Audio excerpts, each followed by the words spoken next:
Subscribe now and press the bell icon. Never miss an update. Hello and welcome to my YouTube channel Math with Magician अभी। और आज का हमारा जो topic है वह है कंपोजिशन ऑफ फंक्शन। बहुत ही इंटरेस्टिंग और बहुत ही अच्छा टॉपिक है ये chapter first relation and function class 12 से। और इम्पोर्टेंट टॉपिक भी है, इससे रिलेटेड बोर्ड में क्वेश्चंस भी पूछे जाते हैं। इसकी डेफिनेशन मैंने बोर्ड पे लिख दी है। इसको समझाने से पहले मैं एक एग्जांपल दूंगा जिसके थ्रू आपको बताने की कोशिश करूंगा कि हमें गॉस एक्स क्यों निकालना पड़ा, हमें कंपोजिशन ऑफ फंक्शन की जरूरत क्यों पड़ी और इससे हमें क्या मिलता है। तो देखिए, मान लीजिए अगर मैं एक एग्जांपल दूं और एक फंक्शन f ले जो a टू b हो, यानी a टू b सेट चल रहा हो और वो fx की वैल्यू हो मान लीजिए 2x, ठीक है। तो अब इसको अगर मैं ये डोमेन होगी, ये इसकी कोडोमेन होगी, यहाँ पर सेट a है, ये b है, इसके एलिमेंट अगर 1 2 3 और 4 मैं ले लूं तो अब देखिए, और यहाँ पर मैं लिख दूं 2 4 6 और 8। तो अगर मैं फंक्शन में डोमेन रखूं तो x की जगह 1 रखूंगा तो 2 आएगा, यानी ये इसके साथ पेयर बनाएगा, 2 4 के साथ, 3 6 के साथ और 4 8 के साथ पेयर बनाएगा। यहीं पर मैं एक दूसरा फंक्शन gx और ले लेता हूं, gx फंक्शन जो g कर देते हैं, g जो b टू c फंक्शन चल रहा है और gx फंक्शन है मेरा x + 7।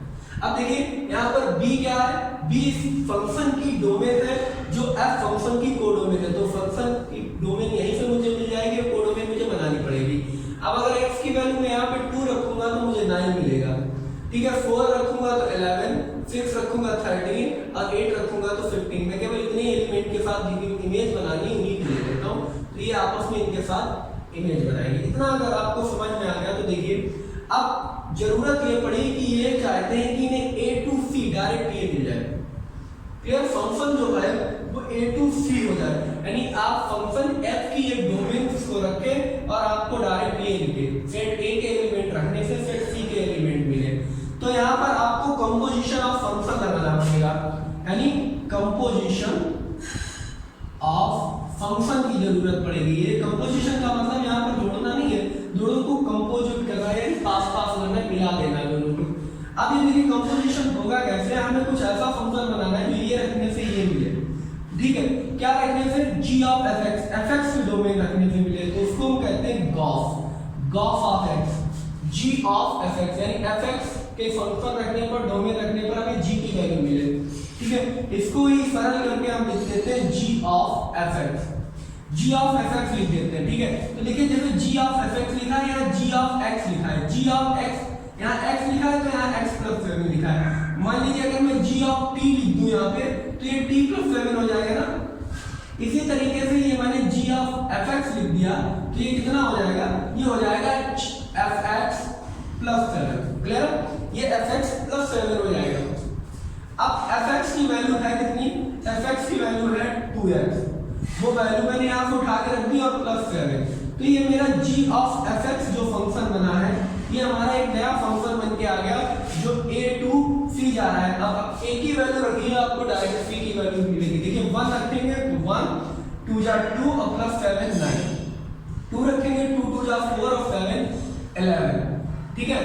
2 3 जा 6 और 7 13, 2 4 जा 8 और 7 15, यानी आप a के एलिमेंट रखिए और आपको c के एलिमेंट मिल रहे हैं। यानी अब ये a डोमेन का काम कर रही है और c हमारी रेंज का काम कर रही है। इतना तो आप अच्छे से समझते हैं। तो हमारे पास एक कंपोजिट फंक्शन आ गया, मिल के फंक्शन आ गया g ऑफ fx, जो फंक्शन आया 2x + 7। अब बात ये आती है सर इसकी डोमेन क्या होगी, इसकी कोडोमेन क्या होगी। तो आपको मैं पहले ही लेकिन बता चुका हूँ, फिर भी अगर किसी को कंफ्यूजन हो तो देखिए g ऑफ fx, किसका, g ऑफ fx, तो fx का, अब fx यहाँ रखा है ना, g ऑफ fx फंक्शन में fx रखा हुआ है, क्या रखा है fx, लिखिए fx = 2x में ये x ही तो डोमेन है। किसी भी फंक्शन में डोमेन क्या होती है, वो x के एलिमेंट जो फंक्शन के साथ रखे जाते हैं। तो g के साथ क्या रखा गया है, fx, g के साथ क्योंकि fx रखा गया तो जो fx की डोमेन है वही फंक्शन की डोमेन होगी। और fx की फंक्शन यहाँ पे सेट a के एलिमेंट है, तो सेट a के एलिमेंट फॉर x के लिए, गॉस के लिए, सॉरी गॉस के लिए हमारी डोमेन होगी। तो domain for gof, domain for gof क्या होगा, गॉफ ऑफ एक्स यानी एक्स के वो एलिमेंट, सेट ए क्या होगी हमारी डोमेन सेट ए, और कोडोमेन क्या होगी, जो फंक्शन हमें मिलता है, तो gx करने पर हमें क्या मिल रहा है, ये 2x + 7 के एलिमेंट मिल रहे हैं, तो सेट सी हमारी कोडोमेन हो जाएगी, सेट सी क्या हो जाएगी हमारी कोडोमेन, सेट सी। तो यहाँ से आपको क्लियर हो गया होगा कि ये सेट सी हमारी कोडोमेन हो जाएगी और सेट ए हमारा डोमेन हो जाएगा। गॉफ के साथ साथ हम गॉफ भी निकाल सकते थे, यानी f ऑफ gx भी निकाल सकते थे, वो भी मैं आगे चल के आपको बताऊंगा। अब ये समझ में आपको आ गया कि हमें कंपोजिशन ऑफ फंक्शन क्यों निकालना पड़ा और क्या होता है कंपोजिशन ऑफ फंक्शन। वापस आते हैं हम अपने डेफिनेशन की तरफ। ये क्या कह रहा है, डेफिनेशन कह रही है कि let f a to b, अगर कोई function a to b defined है जैसा मैंने आपको बताया, and g function b to c defined है, b to function, then composition of f and g, f और g को कंपोजिट कर देना, मिला देना, डिनोटेड बाय गॉफ, इसको क्या बोलते हैं गॉफ, f को g से मिला देना गॉफ, g को f से मिला देना form, is defined as the function gof. अब गॉफ फंक्शन कहां से चलेगा, a to c, a domain c codomain, given by gof of x equal to g of fx, ठीक है, g of fx for all x belongs to a, यहां x क्या है, वो सारे एलिमेंट a से बिलोंग कर रहे हैं, तो हम पहले x टू fx जा रहे थे, x की वैल्यू रखने से fx मिल रही थी, फिर fx की वैल्यू रखने पर हमें gx मिल रही थी, लेकिन अब हमने डायरेक्ट क्या फंक्शन लगा दिया, g ऑफ fx गॉफ, तो अब हमें x के रखने पर डायरेक्ट gx के एलिमेंट को मिल रहे हैं, इसलिए हम कंपोजिशन ऑफ फंक्शन लगाते हैं यहाँ पर, और ये हमारा कंपोजिशन ऑफ फंक्शन होता है, यानी x के डोमेन यहाँ पे fx के डोमेन रखने पर हमें डायरेक्ट g के एलिमेंट gx के एलिमेंट मिलने लगे, इसी को हम कहते हैं function of composition of function. I hope इतनी बात आपको समझ में आ गई, तो pause the video and note it down. Next हमने क्वेश्चन नंबर एग्जांपल नंबर 15 लिया बेटा, करा फंक्शन एफ डोमेन है 2 3 4 5, सेट एट में जो एलिमेंट है 2 3 4 5 2 3 4 5 9, यानी ये सेट से सेट ए मान लें, तो ये b a to b जा रहा है, एंड g फंक्शन है this to this, b function defined as f2 equal to 3, f3 equal to 4, f4 and f5 equal to 5, and g3 equal to g4 equal to 7, and g5 and g9 equal to 11, then find the Gauff. देखिए आपको Gauff की सारी value निकालनी होगी। अब Gauff की domains क्या होती है, गॉफ की डोमेन्स आपको मालूम है, गॉफ की डोमेन्स जो होती है वो फंक्शन fx की डोमेन होती है, क्योंकि हम क्या लिखते हैं g ऑफ fx, तो x की वैल्यू यानी fx की डोमेन क्या है, तो fx की डोमेन है 2 3 4 5, तो आप निकालेंगे gof 2 gof 3 gof 4 and gof 5। तो सबसे पहले आप गॉफ 2 निकालिए, तो गॉफ ऑफ 2 जब लिखेंगे तो आप इसी को लिखें g of f2, g of f2 लिखेंगे तो देखिए जहां पर gx लिखा था वहां gf2 लिखा है, ठीक है, तो gf2, अब gf2 की वैल्यू कितनी है, gf2 की वैल्यू कितनी है, f2 की वैल्यू जो है वो 3 है, ठीक है, तो g3 आ जाएगा मेरे पास। जब g3 आ जाएगा यहाँ पर, तो g3 की वैल्यू लिखेंगे क्या है, देखिए f2 की वैल्यू उठा के यहाँ रख दीजिए, तो ये हो जाएगा g ऑफ 3, तो g ऑफ 3 f2 की वैल्यू 3, तो g ऑफ 3 हो गया, ठीक है। अब g ऑफ 3 कितना है, g ऑफ 3 इक्वल टू 7, तो गॉफ ऑफ 2 आपका होगा 7। अब गॉफ ऑफ 3 निकालिए, तो गॉफ ऑफ अगर आप 3 निकालेंगे तो इसे लिखेंगे g ऑफ f3, और g ऑफ f3 की वैल्यू कितनी है, f3 की वैल्यू है बेटा 4, तो ये g ऑफ 4 हो जाएगा, और g4 की वैल्यू 7 है बेटा, तो ये भी 7 हो जाएगा, बहुत ही इजी है।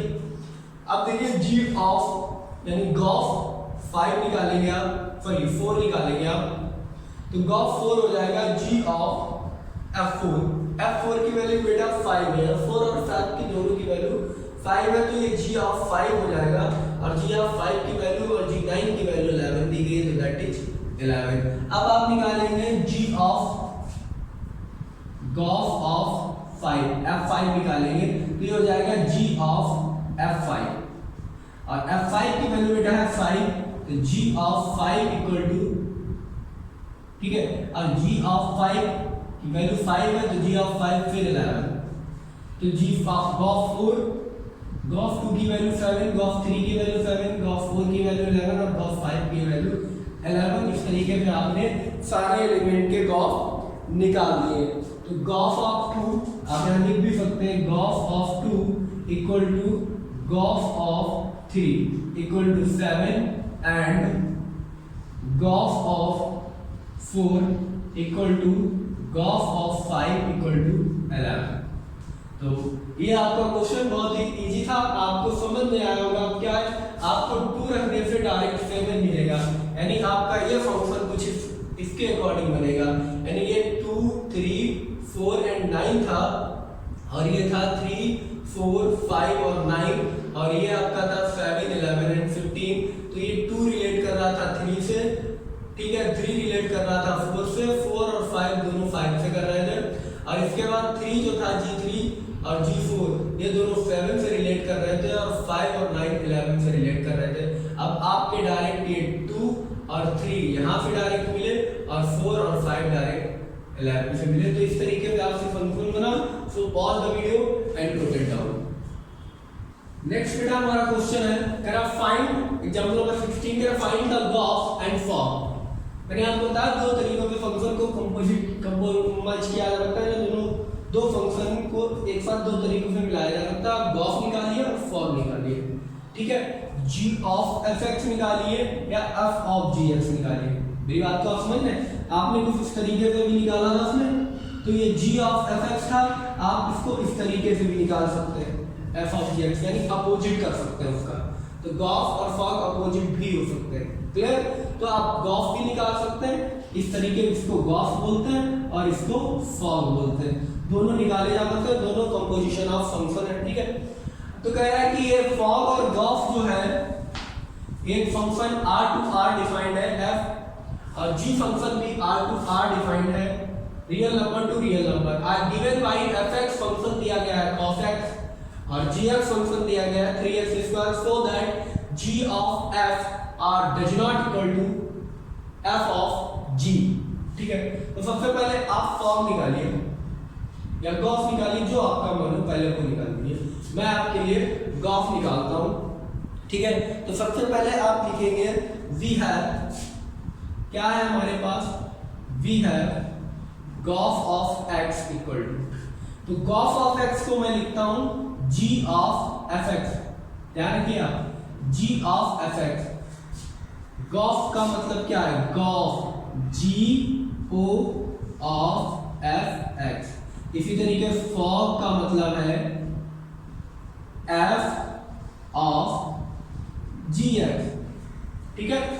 g का fx का g, यानी g ऑफ fx का g gx², ठीक है। तो फॉर्म और गॉफ आप निकालेंगे, तो आप लिखेंगे g ऑफ fx। तो देखिए g ऑफ fx यहाँ लिखा है g ऑफ x फंक्शन में, तो 3x² है, gx यहाँ x लिखा है तो यहाँ x² है, यहाँ अगर मैं fx लिख दूं तो ये fx² हो जाना चाहिए। बड़ा आसानी से आपको समझ में आ रहा होगा, बहुत ही ज्यादा इजी है, बहुत इजी, आराम से कंपोजिशन ऑफ फंक्शन बहुत इजी, आराम से आप कर सकते हैं। तो g ऑफ fx ये आपका हो जाएगा 3fx का स्क्वायर, क्लियर, 3fx का स्क्वायर। अब देखिए 3fx की वैल्यू कितनी है, fx की वैल्यू दी गई है cos ऑफ x, तो 3 cos x का होल स्क्वायर, आप इसको ये भी लिख सकते हैं 3 cos² x, क्लियर। इधर आप निकाल लीजिए फॉर्म ऑफ x, तो इसको आप लिखेंगे f ऑफ gx। तो देखिए f ऑफ gx, तो fx यहाँ x लिखा है तो यहाँ cos x लिखा है, अगर यहाँ मैं gx लिख दूं तो यहाँ cos ऑफ gx हो जाएगा, तो ये हो गया cos ऑफ gx। अब cos ऑफ gx की वैल्यू कितनी है, 3x², तो ये हो जाएगा cos of 3x², cos of 3x²। तो आप बताइए कि 3 cos² x और cos ऑफ 3x² क्या इक्वल है, तो no, cos does not equal to form. बहुत ही इजी क्वेश्चन था, बड़ी ही आसानी से हो गया। So pause the video and note it down. Guys, हमारा नेक्स्ट क्वेश्चन है एग्जांपल नंबर बहुत ही ज़्यादा इजी क्वेश्चन है, बहुत ही इम्पोर्टेंट क्वेश्चन है और ये बोर्ड में भी पूछा जाता है क्वेश्चन आपसे, तो इसको बिल्कुल पॉज नहीं करिएगा, वीडियो को बड़े अच्छे से देखिएगा, बहुत ही इंटरेस्टिंग क्वेश्चन है, आपको समझ में पूरा आएगा। तो देखिए क्या है क्वेश्चन, कह रहा है कि for that the function f r minus 7/5 to r minus 3/5 is defined by fx equal to 3x plus 4 upon 5x minus 7 and g of r minus 3/5 to r minus 7/5 is defined by gx 7x plus 4 upon 5x minus 3, then fog equal to ia and gof equal to ib, where a equal to r minus 3/5 and b equal to r minus 7/5. Ix equal to x for all x belongs to a and ib equal to x for x all belongs to b are for the identity function on set a and set b respectively. यानी identity function आना चाहिए। Identity function होता है उसकी जो domain है वही आ जाए, यानी जो आप पुट करें वही आ जाए, ये आइडेंटिटी फंक्शन कहलाता है। क्लियर? इसमें पहली बात आती है कि बच्चे कंफ्यूजन में आ जाते हैं, सर r minus 7/5 क्यों दिया गया, r minus 3/5 क्यों दिया गया। तो देखिए ये जो फंक्शन f वाला फंक्शन है उसमें अगर मैं यहाँ x की वैल्यू ये रख दूँ 7/5 रख दूँ, 5x minus 7, अगर 5x minus 7 रख दूँ तो ये 0 हो जाएगी, अगर ये 0 आ जाएगी तो फंक्शन डिफाइंड नहीं होगा। वैसा यहाँ पे अगर मैं वैल्यू यहाँ पे रख दूंगा तो ये फंक्शन हमारा डिफाइंड नहीं होगा, फंक्शन हमारा देखिए ये r 3/5 है, अब x की वैल्यू अगर मैं 3/5 रख दूँ, 5 से 5 कैंसिल, 3 minus 3 ये भी कैंसिल, 0 0, अब ये defined 0 something upon 0 not defined हो जाएगा, ठीक है, इंफिनिटी आ जाएगा तो डिफाइंड नहीं होगा। फिर क्या है, आप जब फॉर्म निकालेंगे तो आइडेंटिटी ऑफ ए मैट्रिक्स आएगी, सॉरी ए फंक्शन आएगा, और जब गॉस निकालेंगे तो आइडेंटिटी फंक्शन ऑफ बी आएगा, यानी ए के वो सारे element i a x equal to x आएगा, x के सारे एलिमेंट जो a में है, यानी x वो एलिमेंट जो a में है, और यहाँ पर आएगा x के वो एलिमेंट जो b में है, और आइडेंटिटी फंक्शन शो करेगा। देखिए बहुत ही इजी क्वेश्चन है। सबसे पहले आप क्या निकालेंगे, वी हैव गॉस ऑफ कुछ भी आप पहले निकाल लीजिए, तो गॉस अगर निकालें तो गॉस ऑफ x क्या निकालेगा, देखिए गॉस ऑफ x है तो आप g ऑफ fx इसको लिखेंगे, g ऑफ fx। अब जब g ऑफ fx आपने लिखा तो देखिए फिर भाई g ऑफ fx, यानी जहां पर x लिखा होगा, g फंक्शन में यहाँ x लिखा है, यहाँ पर x लिखा है, तो x को हमने fx से रिप्लेस कर दिया तो फंक्शन fx से रिप्लेस हो जाएगा, यानी 7 into fx plus 4 upon 5 into fx minus 3, ठीक है, implies that fx की वैल्यू क्या है, fx की वैल्यू बेटा है 3x plus 4 upon 5x minus 10, ये फंक्शन की वैल्यू, तो 7 into 3x plus 4 upon 5x minus 7, clear है, plus 4 upon 5 into 3x plus 4 upon 5x minus 7 and minus का 7, clear है, सॉरी माइनस का 3 है यहाँ पे, fx की वैल्यू रख दिया 3। अब इसको अगर आप सॉल्व करें तो देखिए ये इसके साथ और ये इसके साथ मल्टीप्लाई होंगे, क्लियर, तो ये हो जाएगा 7 into 3x plus 4 plus 4 into 5x minus 7 upon 5x minus 7 4 upon 5 into 3x plus 4 minus 3 into 5x minus 7 upon 5x minus 7, और ये कैंसिल हो जाएगा, ठीक है, implies that 7 का 3 में तो 7 या 21 plus 28 प्लस 4 5 जा 20x माइनस, क्योंकि एक प्लस एक माइनस तो 7 4 जा 28 अपॉन 5 3 जा 15x प्लस 5 4 जा 20 माइनस 3 5 जा 15x माइनस माइनस प्लस 7 3 जा 21। अगर आप इसको इम्प्लाइज करके देखेंगे तो 18 minus plus 15x minus plus 21 और 20 हो गए 41x बटे 20 और 21, ये भी आपके 41 हो जाएंगे, कट होके हमारे पास x आ जाएगा, x which is belongs to a that is equal to ia, मेरे पास ia वापस आ गया। सेकंड मैं फॉग निकालने की कोशिश करता हूँ, फॉग ऑफ x, तो फॉग ऑफ x क्या लिखेंगे, f ऑफ gx, यानी fx फंक्शन जो है x जो है gx पे रिप्लेस हो गया, तो जहां x है वहां gx लिख देंगे, जहाँ x का मान gx लिखेंगे तो 3 इंटू जी एक्स प्लस 4 अपॉन 5 इंटू जी एक्स प्लस माइनस 7। अब gx की जो वैल्यू है वो आप फंक्शन से उठा के यहाँ रिप्लेस कर दीजिए, तो ये हो जाएगी 3 into 7x plus 4 upon 5x minus 3 और plus 4 upon 5 into 7x plus 4 upon 5x minus 3 and minus का 7। आप इसको जब कैलकुलेट करेंगे तो ये आपका बन जाएगा 3 into 7x plus 4 into 5x minus 3 upon 5x minus 3 whole upon 5 into 7x plus 4 minus 7 into 5x minus 3 upon 5x minus 3। ये देखिए 5x माइनस 3 दोनों के डिनोमिनेटर आपस में एलिमिनेट हो जाएंगे और आप इनको हम सिंपलीफाई अगर करें तो देखिए 3 7 जा 21x प्लस 4 3 जा 12 प्लस 4 5 जा 20x माइनस 4 3 जा 12 अपॉन 5 3 जा 5 7 जा 35x प्लस 5 4 जा 20 माइनस 7 5 जा 35 और minus minus plus 21।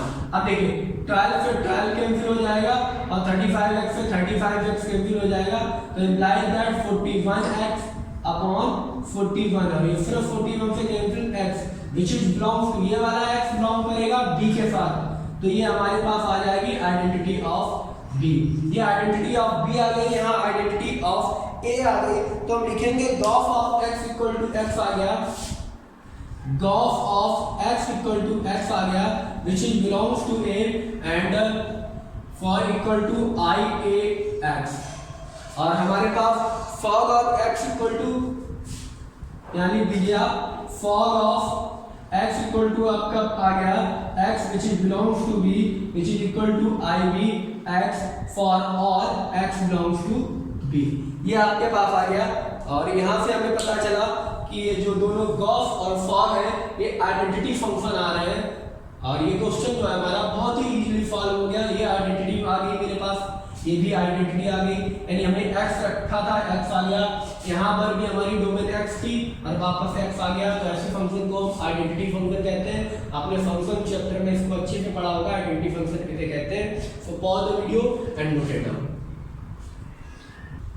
So next student हमारा एग्जांपल है, एग्जांपल नंबर 18। करा show that if a to b a function f such that a to b and g b to c are 1 1, then gauge a to c is also 1 1। ये statement के साथ एक theorem भी है, दो theorem है यहाँ पे, ये फर्स्ट थ्योरम है, ठीक है, और अभी सेकंड थ्योरम आ रहा है, थ्योरम फर्स्ट।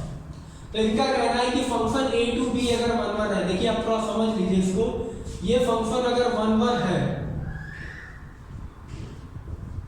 ठीक है, a टू b और b टू c भी एक फंक्शन 1 1 है, तो कह रहा है कि a टू b फंक्शन 1 1 होना चाहिए। तो देखिए होगा ना बिल्कुल 1 1, समझ में आ रहा होगा आपको, क्लियर है। अब इसको थ्योरेटिकली समझते हैं और प्रूव करते हैं कि कैसे ये स्टेटमेंट जो है हमारा, ये थ्योरम जो हमारी प्रूव हो पाएगी, क्लियर है। तो देखिए हम सबसे पहले क्या लिखेंगे, लेट, जैसे वहां करते हैं कि late fx1 equal to fx2 और फिर प्रूव करते हैं कि x1 बराबर x2 आ जाए, वैसा ही यहाँ करेंगे, ठीक है। Let gof of x1 equal to gof of x2, अगर Gauff of x1 Gauff of x2 के बराबर है, सपोज करिए आप, तो ये क्या लिखेंगे, g of fx1 equal to है g ऑफ fx2 के, यही तो आप लिखेंगे, यही फंक्शन का मतलब है। यानी fx1 बराबर, यहाँ से क्या वैल्यू निकल के आए कि fx1 बराबर fx2 है, fx1 इक्वल टू fx2 है, ठीक है, दोनों क्या है 1 1 है, ये निकल के आगे बात यहाँ से, ये 1 1 है, क्योंकि x1 देखिए f of x1 equal to f of x2 x1 equal to x2 that is 1 1। और अगर fx1 बराबर x2 दोनों 1 1 है तो x1 बराबर x2। क्लियर होगा? तो x1 बराबर x2 होगा एज f इज 1 1। फिर एक बार समझ लीजिए, मैंने कहा मान लीजिए कि gof of x1 Gauss of x2 के बराबर है तो इसको लिखते हैं g ऑफ fx1 बराबर g ऑफ fx2। ये ऐसे ही हो गया कि f of x1 equal to f of x2। देखिए ये x1 है fx1 पूरा और ये पूरा fx2 x2 है, तो fx1 बराबर fx2 आ गया क्योंकि ये दोनों 1 1 है। ठीक है, दोनों फंक्शन चाहे पहला और दूसरा ये दोनों 1 1 है। अब यहाँ से ये चीज प्रूव हो गई कि ये 1 1 हो गया। और fx1 बराबर fx2 अगर 1 1 है तो x1 बराबर x2 भी 1 1 होगा। तो हम लिखेंगे कि गॉस ऑफ x यानी कि Gauss function a to c है वो 1 1 है। Hence Gauss is 1 1। बहुत ही इजी क्वेश्चन है, लपेट डालो। So pause the video and note it down. Next हमारी थ्योरम नंबर 2 और एग्जांपल नंबर 19 है। कह रहा so that if f of a to b and g of b to c are on to function then gauss a to c is also on to। ये भी बहुत easy question है। आप पहले तो इसको वेन डायग्राम से समझ लीजिए। 1 2 3 अगर ये है तो इसके सारे एलिमेंट अगर इंगेज है, इमेज इसके सारी यानी b के सारे एलिमेंट A की इमेज है और यहाँ पर 5 6 7 8 और ये जो C के एलिमेंट हैं वो सारे के सारे इमेज हैं किसी ना किसी B की। तो हम कहेंगे कि ये अगर यहाँ से सीधा फंक्शन बनाया जाए तो 3 एलिमेंट ये 3 एलिमेंट ये 1 1 आउट ऑफ के करेंगे तो ये सारे के सारे एलिमेंट की इमेज हमें A से भी मिलेगी। तो ये हमारा फंक्शन जो होगा वो ऑन टू होगा। अब इसको हम अपने थ्योरेटिकल प्रूफ करते हैं कि कैसे इसको प्रूफ किया जाएगा। तो देखिए मान लीजिए जैसे जब हम ऑन टू प्रूव करते हैं तो हम क्या लिखते हैं? हम लिखते हैं कि y जैसे fx equal to y prove करते हैं फॉर ऑल। मानते हैं ना let y is an element which is belongs to set b, है ना। उसके बाद कहते हैं कि देयर देखते हैं कि वो एग्जिस्ट कर रहा है यानी फंक्शन जो हमारा fx इक्वल टू y के टर्म में दिया होता है हम उसको gy इक्वल टू x के टर्म में बनाते हैं, है ना। y फंक्शन को ऐसे x स्क्वायर दिया है तो इसको अपोजिट करके हम x के टर्म में बनाते हैं, ठीक है। और उसके बाद देखते हैं कि वो हमारा सेट में एग्जिस्ट कर रहा है कि नहीं। फिर हम लिखते हैं कि देयर x एग्जिस्ट, ठीक है। और फिर अगर एग्जिस्ट करता है तो हम फिर वहां पर fx इक्वल टू y निकालते हैं और जब fx इक्वल टू y निकाल आता है तो हम कहते हैं कि ये फंक्शन ऑन टू है, ठीक है। इसी तरीके से हम यहाँ पे करेंगे फॉर के गॉस के साथ। तो सबसे पहले आप लिखेंगे गिवन क्या है, आप लेंगे गिवन एन आर्बिट्री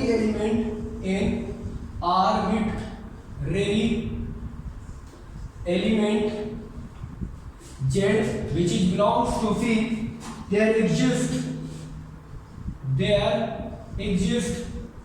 क्यों एग्जिस्ट करेगा? क्योंकि सेट सारे A to C चल रहा है। जो सेट ये A to B है, B to C है तो A to C है वहां पर, तो ये एग्जिस्ट करेगा।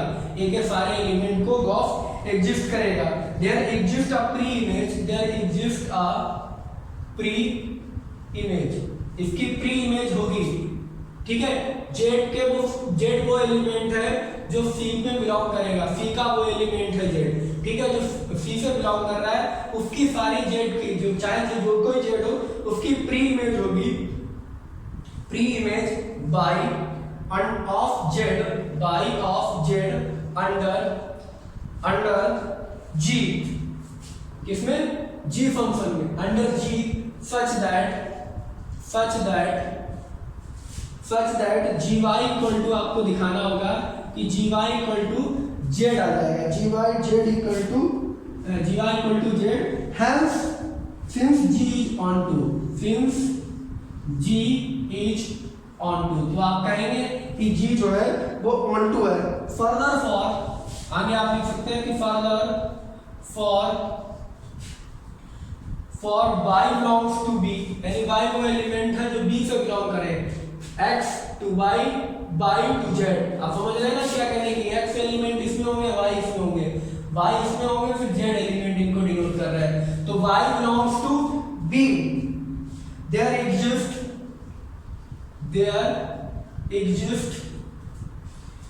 an element x in A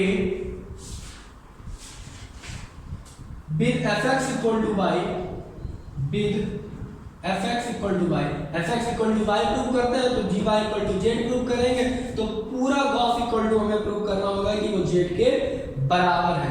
देखिए gx इक्वल टू y, ये इसके लिए हम प्रूव करते हैं, ठीक है। gy इक्वल टू z इसके लिए प्रूव करेंगे, और पूरे के ऑन टू को प्रूव करने के लिए हम क्या करेंगे, gof of x equal to z prove कर देंगे। अगर z आ जाएगा तो हम कहेंगे ये क्या है, ये ऑन टू फंक्शन है। तो since f is onto, तब f ऑन टू होता है। तो देयरफॉर इसलिए therefore gauss of x equal to g of fx, और g of fx किसके बराबर होगा, g of fx की वैल्यू y है तो gy है, gy किसके बराबर है, z के बराबर। तो देखिए आपने gauss of x equal to z ला दिया, तो आप लिखेंगे hence showing the on gauss of x equal to z आ गया, तो हम क्या लिखेंगे, showing gauss of fx is on to, ठीक है, क्योंकि gauss of x equal to z आ गया, ठीक है, जो कि z बिलोंग्स टू c क्या था, जो c का एलिमेंट था, दैट मींस z वो एलिमेंट है जिनकी प्री इमेज हमारे x में है, यानी सेट A में है। तो ये ऑन टू फंक्शन है। For pause the video and note it down. मैंने एग्जांपल नंबर 20 और एग्जांपल नंबर 30 दोनों एक साथ लिए और पूरा लिख दिया हुआ है, जिससे आपको आसानी से समझाया जा सके और वीडियो को थोड़ा पकड़ किया जा सके, बहुत लेंथी हो रहा है। तो क्या, consider the function f and g such that the composite gauss is defined and is 1 1 are f and g both necessary or 1। अगर गॉस जो है फंक्शन वो 1 1 है तो क्या g और f दोनों जरूरी है कि 1 1 हो। तो देखिए कंसीडर द फंक्शन लिखा हुआ है ये 1 2 3 4 1 2 3 4 5 6 डिफाइंड है fx equal to x for all x, and gx function लिखा है 1 2 3 4 5 6 to 1 2 3 4 5 6 as gx equal to x for x है 1 2 3 4 5 6 and g5 and g6 equal to 5 and then gauss x equal to x निकल के आ रहा है कि gauss of x equal to x आ जाएगा for all belongs to x, which show that gauss is 1 1 but g is clearly not 1 1। देखिए क्योंकि g5 और g6 दो एलिमेंट है, ठीक है, और दो एलिमेंट के g जरूरी 5 और 6 दोनों की इमेज एक है, तो ये साफ दिख रहा है कि 1 1 नहीं है, लेकिन गॉस 1 1 है, ठीक है, क्योंकि गॉस के सारे एलिमेंट आपके अलग अलग आएंगे, 1 रखने पर, 2 रखने पर, 3 रखने पर, x 1 2 3 4 ये तीनों वैल्यू अलग अलग है, और ये तीनों वैल्यू अलग अलग रखने पर ये अलग ही हमें आंसर देगी, क्योंकि वो आंसर इस सेट से होगा। तो हमारे पास गॉस जो है वो x आ रहा है और वो हमारे पास 1 1 है, पर g हमें सीधा दिख रहा है कि यहाँ पर 1 1 नहीं है। तो ये जरूरी नहीं है कि अगर गॉस 1 1 है तो f और g दोनों 1 1 हो। सेकंड में कह रहा है कि r f and g 21 example कह रहा है r f and g both necessary on to if gauss is on to, अगर gauss on to है तो f और g on to होना चाहिए, ये भी जरूरी नहीं है। कंसीडर फंक्शन देखिए 1 2 3 4 to 1 2 3 4 फंक्शन हमारा and g 1 2 3 4 से 1 2 3 defined at f1 equal to 1 f2 equal to 2 f3 equal to f4 equal to 3, यानी f3 और f4 की वैल्यू सेम है और g1 और g2 की वैल्यू सेम है, g3 और g4 की वैल्यू सेम है। It seen that gauss is on to, gauss तो on to है but f is not on to, f on to नहीं है क्योंकि f की 4 3 और 2 4 3 ये वैल्यू मिल जाएगी, तो यहाँ पर इमेज नहीं मिलेगी कुछ के में, ठीक है। तो अगर gauss on to है तो ये जरूरी नहीं है कि f और g on to हो, और अगर gauss 1 1 है तो ये जरूरी नहीं है कि हमारा f और g 1 1 हो। बट रिमार्क कर रहा है कि इट कैन बी वेरीफाइड, ये हम जानते हैं वेरीफाइड भी है कि इन जर्नल दैट gauss is 1 1, अगर gauss 1 1 है तो f जो फंक्शन है वो 1 1 होगा, क्योंकि g ऑफ f होता है। तो अगर ये 1 1 है तो हमारा पूरा फंक्शन वन वन होगा, जो मैंने आपको यहाँ से अभी थोड़े कुछ क्वेश्चन पहले समझाया था। और अगर हमारा गॉस ऑन टू है तो फंक्शन जी हमारा ऑन टू होगा, क्योंकि हमारे पास फंक्शन इस तरीके से होता है, एफ की डोमेन से जी तक जाते हैं, तो यहाँ से ये, और अगर ये ऑन टू है तो हम, अगर गॉस ऑन टू है हमारा पूरा गॉस, तो हमारा ये भी ऑन टू होगा। फंक्शन जी जो है हमारा, ये वाला जो बीच में हमारी ये बनता है, तो ये फंक्शन इसके लिए ऑन टू होगा अगर पूरे के लिए ऑन टू है। ठीक है, तो for the video and note it down. देखिए नेक्स्ट जो हमारा एग्जांपल है 22 का रहा है, f 1 2 3 2 abc we 1 1 and on to function given by f1 equal to f2 equal to b and f3 equal to c, so that there exists a function a g a b c d 1 2 3 gof such that gof of identity function of x and fog of identity function on y where x equal to 1 2 3 and y equal to a b c। तो देखिए अगर मैं इनको लिख दूं, function पहले function ही लिख देता हूं, ये 1 2 और 3 और ये है a b एंड c, और यहाँ पर ये 1 2 3 नेक्स्ट, तो ये इसके साथ रिलेट कर रहा है और फिर ये इसके साथ रिलेट कर रहा है, कह रहा है ये 1 1 है, बिल्कुल ये 1 1 है। ठीक है, तो अब इसका अगर हम गॉस निकालें तो गॉस ये निकलेगा 1 2 1 1 2 2 2 3 2 3, यहाँ आप समझ सकते हैं ये गॉस निकलेगा। और अगर आप फॉग निकालें तो फॉग निकलेगा 1 2 1 2 2 2 एंड 3 2 3। देखिए फॉग ऐसे निकलता है। ठीक है, तो आपको डायग्राम से समझ में आ गया, लेकिन आप डायरेक्ट लिखना, अगर इसको लिखना चाहें तो आप क्या लिखेंगे, यानी इसका थ्योरेटिकल अप्रोच अगर आप लिखें तो लिखेंगे consider the function, consider the g of a b and c to 1 2 and 3 as ga equal to 1 gb equal to 2 and gc equal to 3। it is easy to verify, बहुत easy हो जाएगा, it is easy to verify। क्या verify करना है ये बता रहा हूं, बहुत इजी है, कि कंपोजिट